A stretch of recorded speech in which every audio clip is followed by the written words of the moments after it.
Now we can expand on this. I'm going to close this out and go use a nearby command called replace.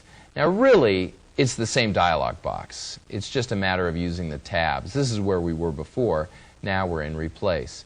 I could say find OLE and replace it with ActiveX, which is another Microsoft technology. And I'll say, okay, find OLE, replace with ActiveX. And if I say, I can just say replace all. Now if I do that, that's a little dangerous because it just ripples throughout the whole document and just changes everything. What's a little safer to do is to say find next, and it finds one, and then I can say yes, replace that one. And that's been a good test for me to see if it's really working. I can then click replace all, and it's going to go through the entire document and find those instances and replace them. So that's the two basic ways of searching for something and replacing. Let's try it on another document. I'm going to bring forward our Acme products listing. This might be a case where I'm saying, hey, you know what?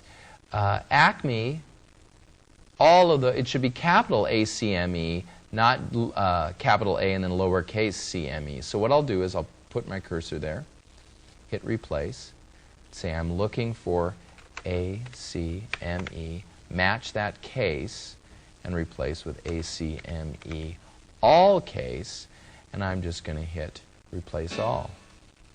And it's done the document. There we go.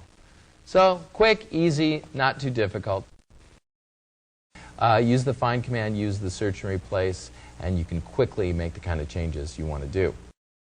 Most of the time when